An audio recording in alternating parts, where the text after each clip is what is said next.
Hi folks, Vipin here. Today we will talk about Ranbaxy, and the reason we'll do that is because Ranbaxy could get into more problems in the days ahead. Now, like the name says, Ranbaxy, drugs, data and dishonesty. What is it that the company has done in order to get into so much of trouble in the last few years? So, let's look at the headline today which I came across and which actually caught my attention, and this was the headline: Ranbaxy may have to pay a huge fine again. So double face palm certainly deserves a double face palm, and you will see why once I show you the next slide as to what is it that Ranbaxy has actually done. Now, on 9th November 2012, Ranbaxy halted the production and recalled 41 lots of atorvastatin due to glass particles being found in some bottles. Now, for example, what does this tablet actually do? I don't want to read the label again, and because I honestly find it too difficult to pronounce. So this particular tablet which is there, it was formerly owned by Pfizer. Pfizer had the patent on it, and what happened later was the patent which Pfizer actually had, the patent expired, and now Ranbaxy was allowed to sell the generic variant. Now, generic drugs are something like another company has actually made it. Another company has actually invented it, and what you're going to do is manufacture the same drug but with slightly different changes in the drug's formula. Now, you do that because you want to avoid patent violations. You want to make sure that you are safe from a legal point of view, and that's something which you would come across as a generic variant. Now, for example, a generic variant for Crocin is a tablet like Imol. You might have noticed that Imol and Crocin have got the very similar packaging, the bluish colored packaging in both cases. Now, Imol happens to be a generic variant. So this particular tablet which they found apparently contained glass particles. Now, what that actually indicates, firstly, that shows the quality of manufacturing has been inferior, as in the manufacturing location is not really meeting the safety requirements. But wait, it actually gets worse. Now, in 2012, an apparent dosage mistake was reported in which 20 milligram tablets were found in a bottle which actually was supposed to contain 10 milligrams. Now, you might wonder, okay, what's the big deal? An additional 10 milligrams, will it actually make a difference?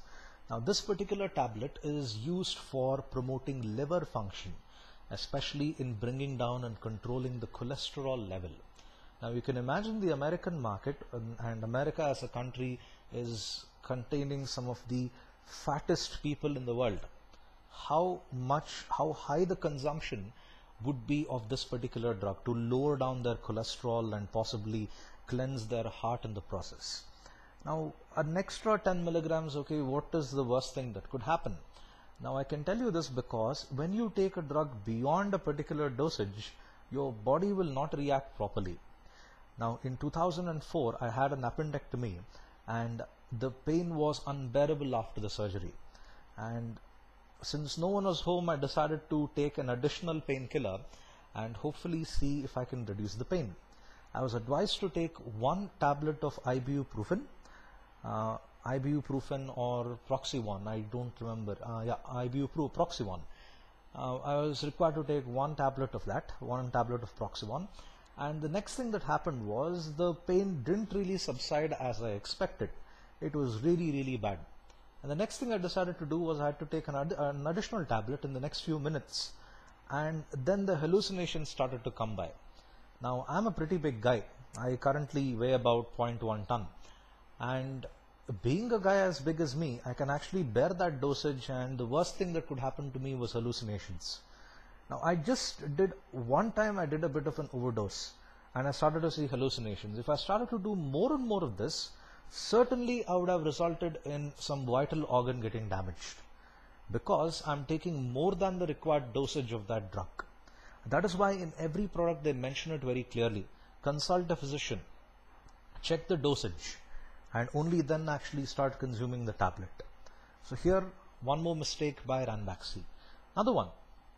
This is the scary part.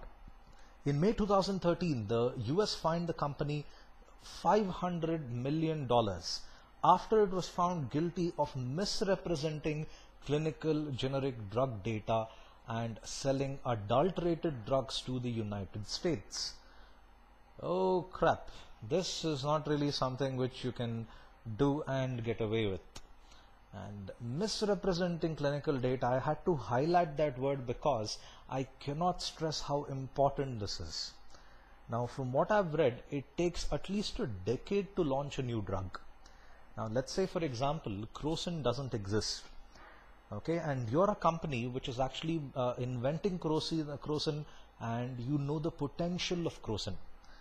Now, for you to actually make crocin available in the market, you start off in 2014. It could actually be made available latest or earliest rather in 2024. That's 10 years from now. Now, why is it that you need so long to actually make the drug available in the market? Because countless number of clinical trials need to be done. You need to get approval from many authorities. You need to get approvals from the to ensure that the data that you've collected from the test subjects is okay. You need to make sure that the dosage is right, the formula is right, the ingredients that you've used is nothing which can cause some serious damage to the human body. All that is something that will take a great deal of time and, more importantly, a huge amount of money. Pharmaceutical companies invest hundreds of millions of dollars in developing just one drug. Not like a whole family of drugs, just one type of drug, they invest millions. So what some of them could actually do, and in case of Ranbaxy, this is what they did. They had to falsify the data that they collected on the clinical trials which they actually had done for this drug. This is a very serious offense. It's like you manufacture a drug and without doing proper testing, you're making it available in the market. And who knows what could be the side effects after consumption. This is something which Ranbaxy had to plead guilty for. Yes, they admitted that they are wrong and the data which they had published was in fact incorrect. And I'm surprised the fine that was levied on Ranbaxy was just 500 million. I was honestly expecting the founders of Ranbaxy to actually go to jail for something like this, because this is a very serious offense. Now imagine if they had done this for a drug like malaria, for drugs related to malaria or drugs related to, say, cancer, wherein you don't do proper trials, you don't do proper research, and you just say, here, take this, and the problem is actually cured. It's a very serious thing to actually do something like this, and I expect to get away with it. Then, let me remove my face here and I'll read out this. In September 2013, further problems were reported, including apparent human hair in a tablet, oil spots on other tablets, toilet facilities without running water, and failure to instruct employees to wash their hands after using the toilet. Oh, for God's sake. This is what makes me want to do a facepalm, or double facepalm in this case. Are you fucking kidding me? Do you have to instruct employees to wash their hands after using the restroom? What are they, 2 years old? I cannot imagine what's running through this company's policy. Do they have a policy wherein they say employees are allowed to use the restroom, and in brackets they say optional, washing hands is not necessary? Do they require the American government and the American authorities to instruct them to tell their employees to wash their hands? Dude, this is just basic hygiene. Don't tell me that the company never even understood that, okay, we didn't know that the employees were required to wash their hands. We thought that the air itself is a disinfectant, and after you pee or after you take a dump, the air around you will act as a disinfectant and cleanse everything.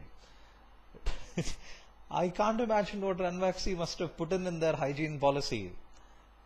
Does the American government even request them to say that, okay, employees are also required to take a shower after research, They must be using disinfectants continuously. What else do they want?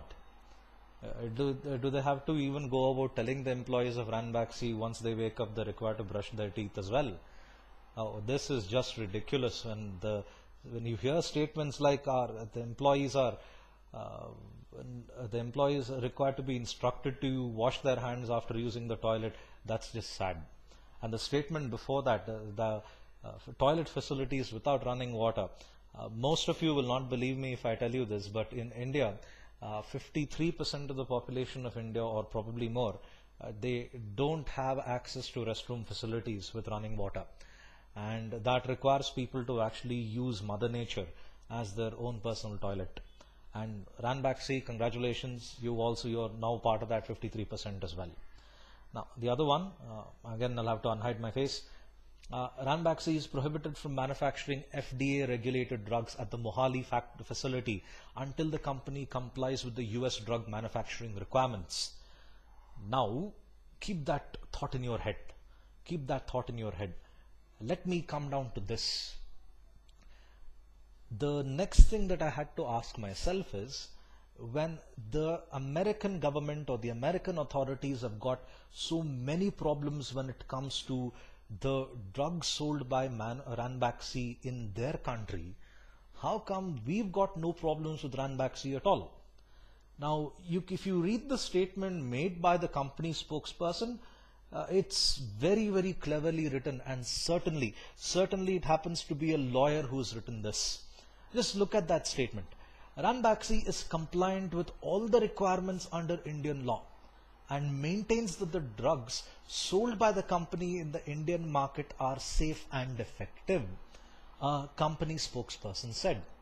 According to Indian law, this is an indirect way of saying in Indian law we don't have the rules that is mentioned in point number 4 in this slide.